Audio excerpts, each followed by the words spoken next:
Hurricane Beryl was a force of nature that left an indelible mark on the Atlantic basin.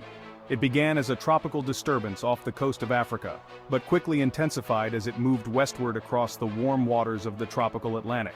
Within days, it had grown into a formidable Category 3 hurricane with winds howling at over 120 miles per hour. The storm's rapid intensification caught many by surprise, leaving little time for preparations in its path. Beryl's eye was a chilling sight from satellite imagery. It was a perfect circle of calm surrounded by a wall of destructive winds and torrential rain. As it churned across the ocean, meteorologists tracked its every move, issuing warnings to countries in its potential path. The uncertainty of its exact trajectory kept millions on edge from the Caribbean islands to the eastern seaboard of the United States. The impending arrival of Hurricane Beryl served as a stark reminder of the awesome power of nature and the importance of being prepared for such catastrophic events. In the following sections, we'll explore the impact of Beryl on various countries and provide crucial safety tips for surviving a hurricane of this magnitude.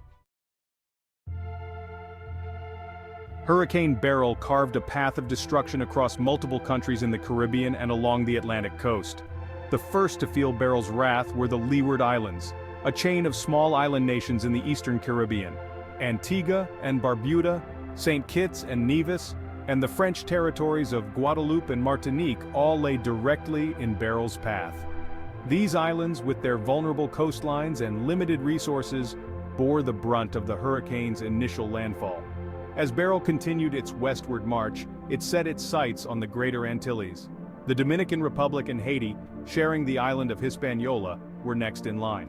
These nations, already struggling with poverty and inadequate infrastructure, faced a daunting challenge in preparing for and recovering from Beryl's impact.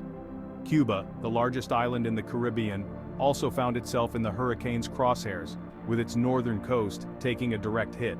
The Bahamas, an archipelago of over 700 islands and cays, was the next to face Beryl's fury. The low-lying nature of these islands made them particularly susceptible to storm surge and flooding. Finally, Beryl set its sights on the United States, bringing heavy rains and strong winds to the eastern coast. The island nations in Hurricane Beryl's path suffered extensive damage to their coastal areas. In Antigua and Barbuda, the storm surge reached heights of up to 15 feet, inundating low-lying areas and causing widespread flooding. The picturesque beaches that drew tourists from around the world were left unrecognizable, strewn with debris, and eroded by the powerful waves. Many beachfront properties, including hotels and resorts, sustained severe damage, dealing a significant blow to the island's tourism-dependent economy. In the Dominican Republic and Haiti, Beryl's impact was particularly severe. The storm's heavy rains triggered landslides in the mountainous regions of both countries, burying homes and blocking crucial roads. In Haiti, still recovering from previous natural disasters, the hurricane exacerbated existing problems of food insecurity and inadequate shelter. Crops were destroyed, further straining the country's fragile food supply. Cuba's northern coast bore the brunt of Beryl's winds and storm surge. The iconic Malecon, Havana's seaside promenade, was battered by enormous waves that crashed over the seawall and flooded parts of the capital city. The Bahamas, with its low-lying islands, faced some of the most severe flooding from Hurricane Beryl. The damage to marinas and ports disrupted the island's crucial shipping and tourism industries, promising a long and difficult recovery period for the nation. As Hurricane Beryl approached the United States mainland, its effects were felt well before landfall. In Florida, despite avoiding a direct hit, the state experienced significant impacts. The Space Coast, home to Kennedy Space Center, saw launch schedules disrupted and facilities battened down. Miami and other southeastern Florida cities experienced flooding from the outer bands of the hurricane, with storm surge inundating low-lying areas and heavy rains overwhelming drainage systems. The Carolinas bore the brunt of Beryl's landfall on the U.S. mainland. In South Carolina, the historic city of Charleston saw its streets turn into canals as the storm surge pushed water inland. The barrier islands, including popular tourist destinations like Hilton Head and Myrtle Beach, suffered extensive erosion and property damage. North Carolina's Outer Banks, a thin strip of barrier islands, faced the full force of Beryl. The storm cut new inlets through the islands, reshaping the coastline and isolating communities. Highway 12, the lifeline of the Outer Banks, was severely damaged in multiple locations, hampering relief efforts.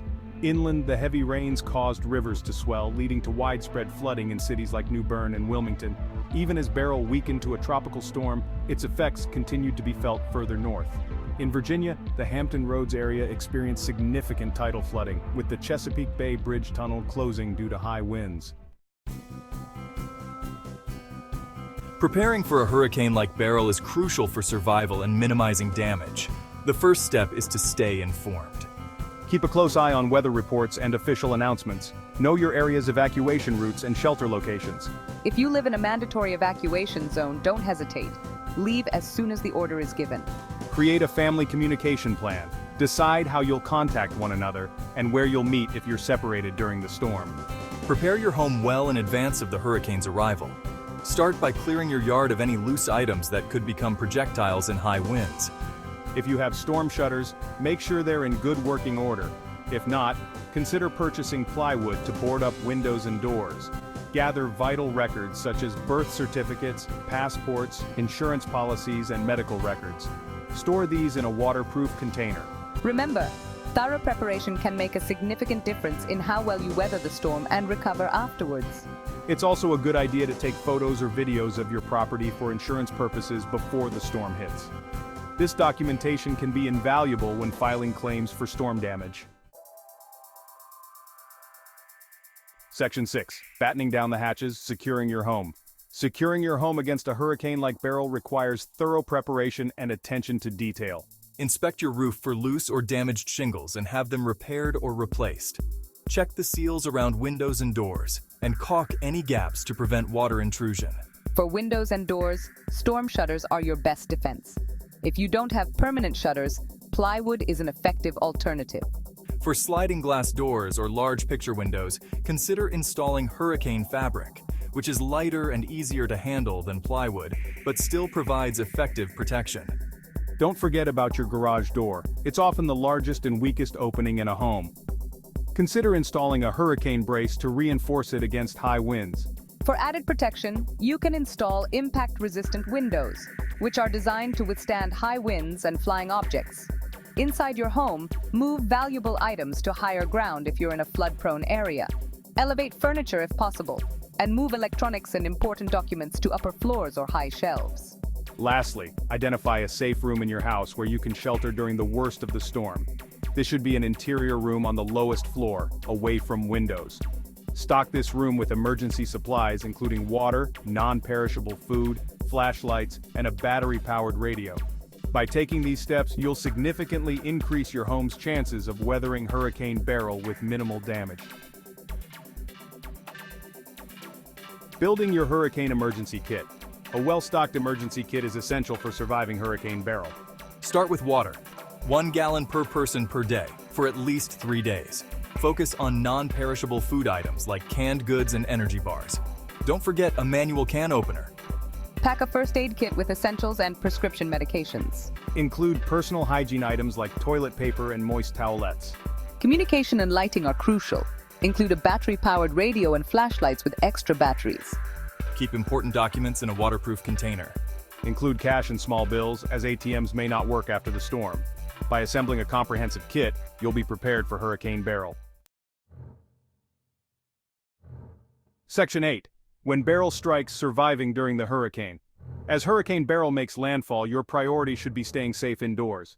Move to your designated safe room, typically an interior room on the lowest floor away from windows.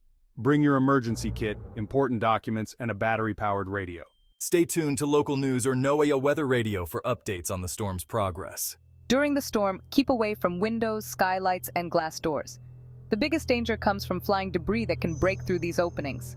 If your home starts to break apart, cover yourself with a mattress and hold on to something sturdy. In case of flooding, be prepared to move to higher levels of your home. Resist the urge to watch the storm from outside or open windows or doors to look outside. Hurricane-force winds can turn everyday objects into deadly projectiles. If your home suffers damage and you smell gas or suspect a leak, turn off the main valve and open all windows. Never try to turn the gas back on by yourself. Wait for a professional. Stay informed about the progress of Hurricane Beryl, but be prepared for the possibility of losing power and communication. This is where your battery-powered or hand-crank radio becomes crucial. If floodwaters start to rise inside your house, don't go into the attic unless you have a way to break through to the roof. Many people have drowned when trapped in flooded attics. Throughout the storm, try to remain calm and reassure children and other family members. Remember, hurricanes can last for many hours, so patience and mental preparedness are key to getting through this challenging time safely. Section 9. After the storm, navigating post-hurricane challenges. Once Hurricane Beryl has passed, a new set of challenges begins. Your first priority is to ensure the safety of yourself and your family.